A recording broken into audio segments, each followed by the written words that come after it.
ourselves. If you put your hand over your eyes.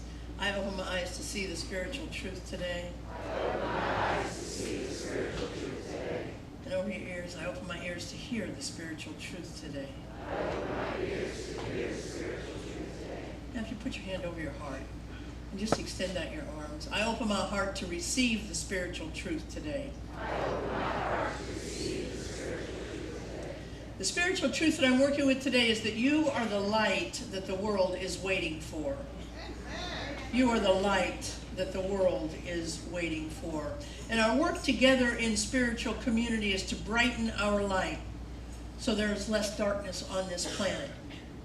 You know, in the belief of many physicists, and probably spoken most eloquently by Albert Einstein, who said, darkness is simply the absence of light.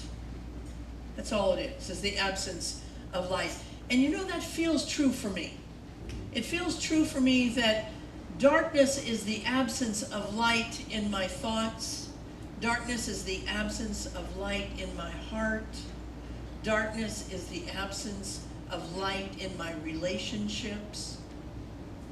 And we can do something about that, you and I. With the light that is within us right now, no matter how dark you feel today, no matter how much you've done in your past that you feel mistakenly that has diminished the light that is within you, that light is strong enough to dispel the darkness of racism. That light that is within you is strong enough to dispel homophobia. It is strong enough to dispel any kind of societal illness, ageism, sizeism, sexism. That light within you is enough to dispel any worry you have about loneliness. That light that is within you is strong enough to dispel any worry you have about what's happening with your children right now today. If you're worried about your kids, that light within you is enough to dispel that worry that is within you. You know, right now, that darkness that is within us brings us an opportunity to put our attention on the lightness so that we can have a consciousness of greater connection, of greater love, of greater oneness in our life. And today we're celebrating a holiday. You know, when I left here 2 weeks ago, I said I was going to come back and talk to you about fail fast, fail often. And I'm going to do that the next time I'm back here. I'm going to, because I so believe in that concept of fail fast, fail often for our success. But, you know, we are a church that believes that all paths lead to God. And that when we acknowledge these paths and we learn about them and we celebrate from their wisdom, it's more authentic than just saying, oh, we believe all paths lead to God. So I didn't want this holiday, this Hindu holiday called Diwali, to pass us by without getting the spiritual nourishment that is available to us from it. Now, it started last Saturday and ended on Friday, so we're a few days late in celebrating it. But the season of Diwali is within us. It's a beautiful holiday that's celebrated by Buddhists and Sikhs and many people in India and other cultures in our life. And it exists primarily to remind us to let the light that is within us drive out the darkness. You know, we are in the season right now where we're going into the dark time. You know, the holiday, the daylight savings is gone now, and the days are darker, and so all of the major religions that I know about have a holiday that is simply there to remind us that we are the light of the world. And we're going to be looking at all of those in December, but this one also invites us to know how light we are in our life.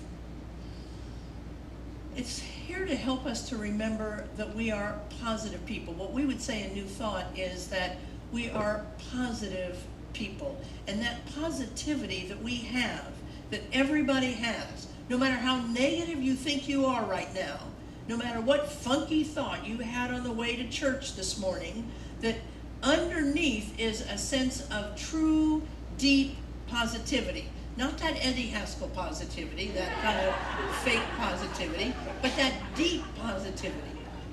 And when we acknowledge that, we are about attracting good to our lives.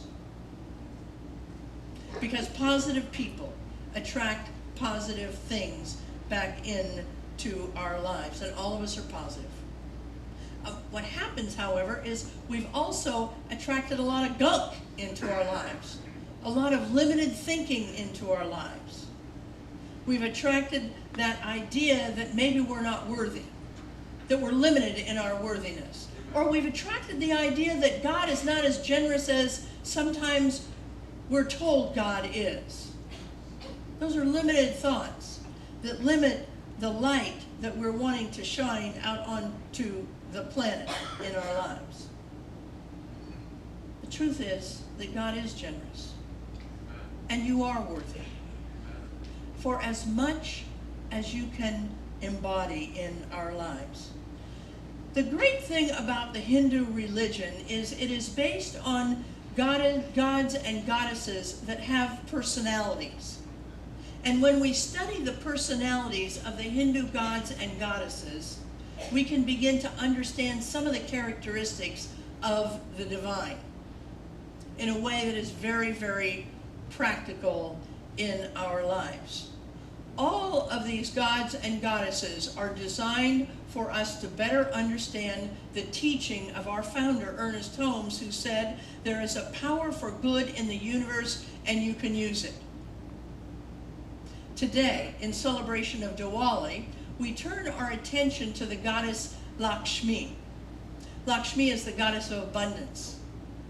And she represents not only abundance in money, but abundance in all things, in compassion, in love, in connection, in oneness.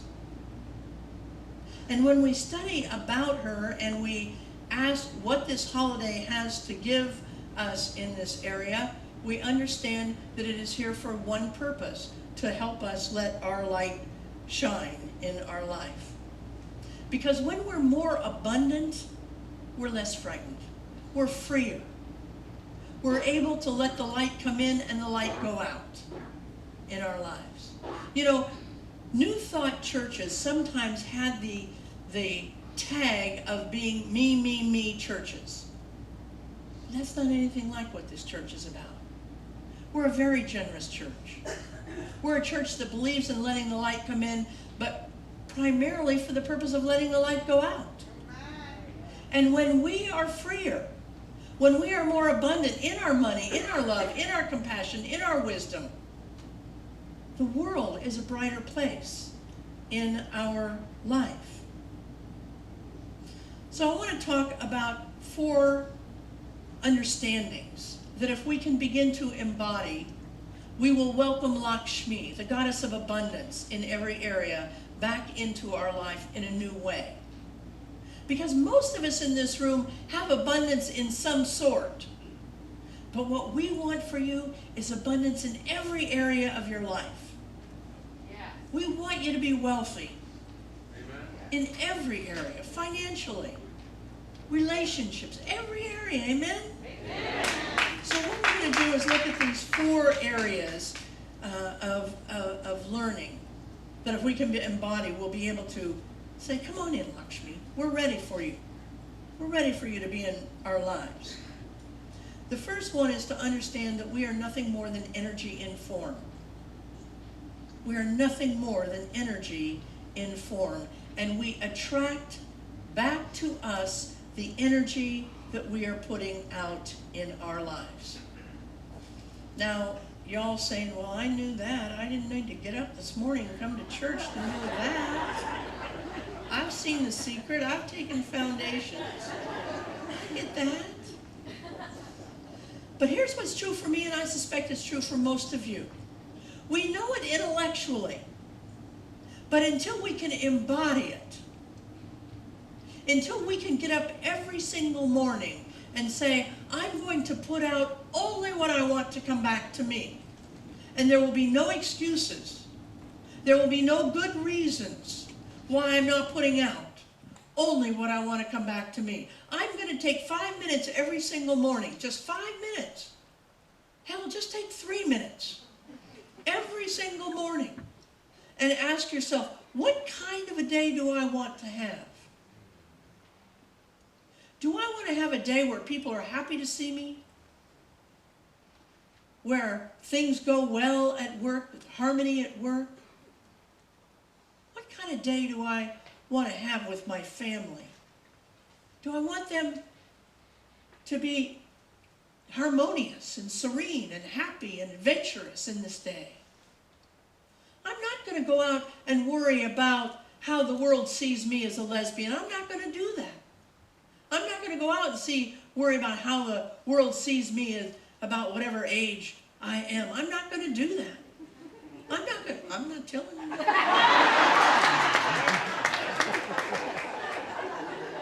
But I'm a mature woman. And I'm not going to go out and assume that the world is going to hold me in any limitation whatsoever based on what I'm putting out.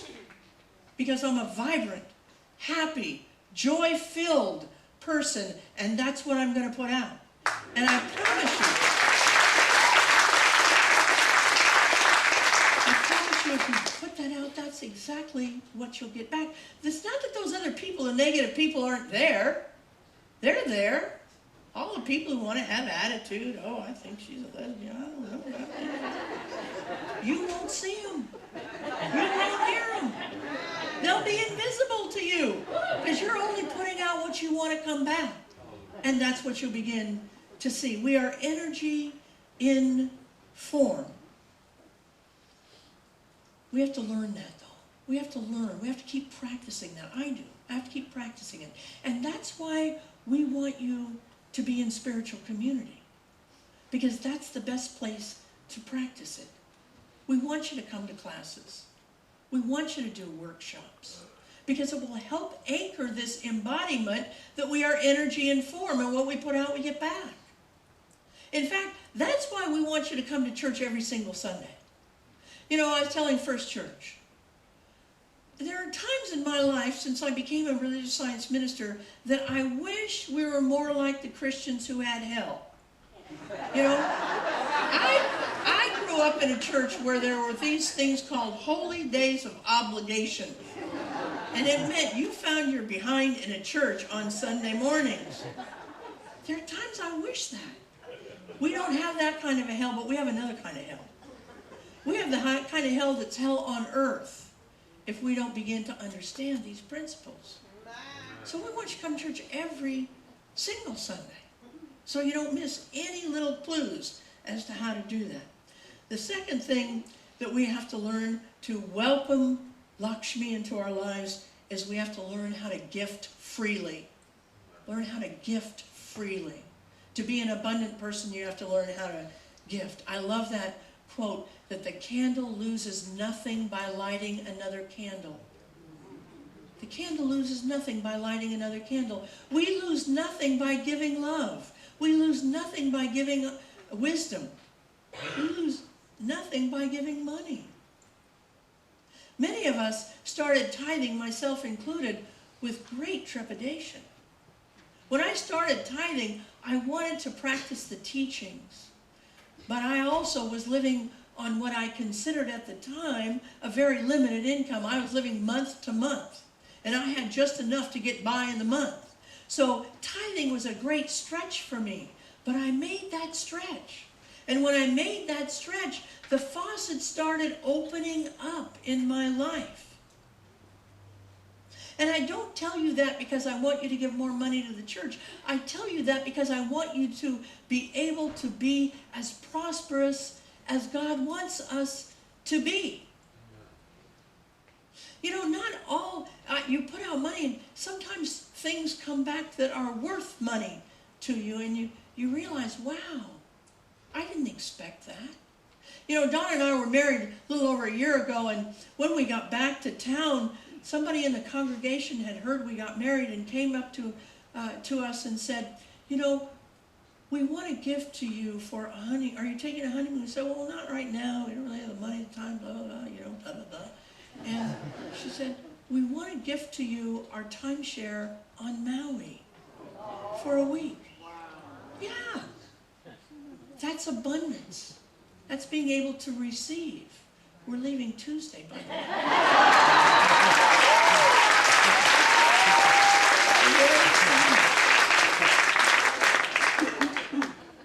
So, but I'm not just talking about money. I'm talking also about gifting of your service. Gifting of your service to your families of choice, your family of origin. Taking time. Gifting freely, though, not gifting with a martyr's heart. You know how sometimes family members gift to you with a martyr's heart or with strings attached? That's not giving freely. We want you to gift freely.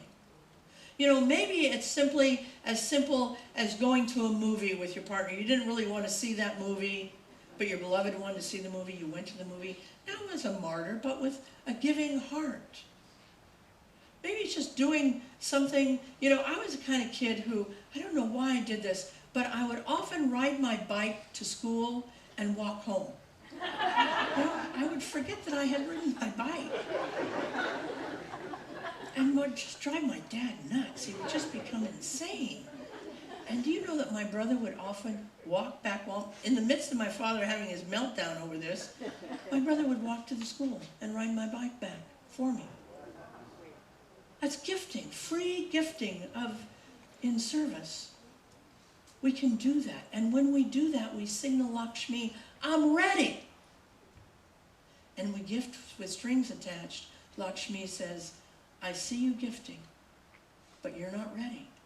I'll wait. I'm not coming until you can gift freely in your life. The third one is remove clutter. The third wisdom of the Diwali holiday is remove clutter. See, part of the holiday celebration all over India for Hindus who are celebrating Diwali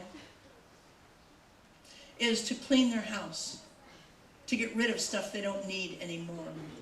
And metaphysically, we would add, get rid of stuff you don't need in your house. If just this week, everybody in this church would go home and say, okay, I'm going to this week, in celebration of Diwali, in order to say, Lakshmi, come find me, I would get rid of 5 things in your house that you don't need. I promise you, there are 5 things in your houses that you do not need. Your garage, wherever. If you got rid of them, you'd be signaling to Diwali, come on. You know, every prosperity class I've ever taught, Prosperity Plus, all of the other curriculums that I've taught on prosperity since I began ministry, they all have a component of this. Declutter, get rid of. But it's not only the physical, it's also to go within and see within yourself, what do I have to get rid of in here? What resentment am I carrying around that I could get rid of right now? What forgiveness could I do right now that would lighten me up? That signals to Lakshmi, come on Lakshmi, I'm ready. I'm ready for you. And the last one is forgiveness. On the 5th day of Diwali, all of the sisters, I don't know why this is, but I'm not going to go into it now. All of the sisters invite their siblings into their homes for reconciliation, to check up, to make sure that they're connected, to make sure that there's not something that's estranged within them. Now, I was going to say we should do this with our family of choice and our family of origin, but I'm not. I'm going to say I want you to do it with your family of origin. I think it's important for all of us to check in every once in a while with our families of origin. Now, if I want you to be safe. If you're not safe, don't do it. But if it's just that you've had a slight, or just that you've had something happen in your life, even if it's been a terrible thing, remember that all of us have changed since we found the presence of love in our life. Since we began to understand spiritual principles in our life, we've shifted. Maybe our family of origin has shifted too. Maybe there's a niece or a nephew out there that needs your particular light to get through the challenging teenage years. But they don't know you because you've had an estrangement with a brother or a sister. You don't even remember what it is exactly, but you've been estranged. Perhaps you use this time that Diwali tells us to bring our siblings into our home and check in and see if there isn't a reconciliation possible so that you can be the light to that niece or that nephew that's waiting for you in your life. This is a powerful holiday. I forgot to tell you about gifting. One of the things I wanted to show you in gifting is we are becoming more and more and more, thanks largely to Brenda Lambert, Reverend Brenda Lambert. We're becoming more and more a giving church in our community. We're finding the dark places and saying, I'm not only going to shine my personal light, but I'm going to shine the light of my bounty as well.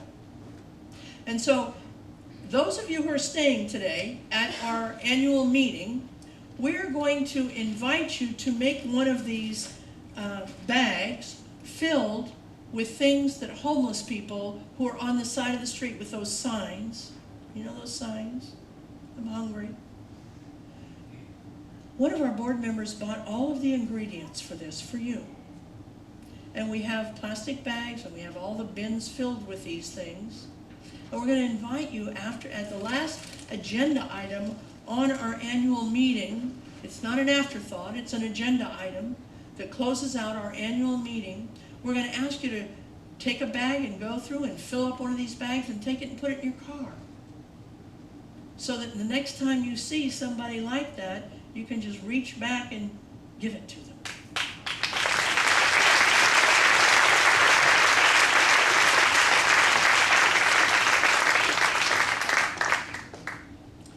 Remember, there's nothing more to heal, only more God to be revealed.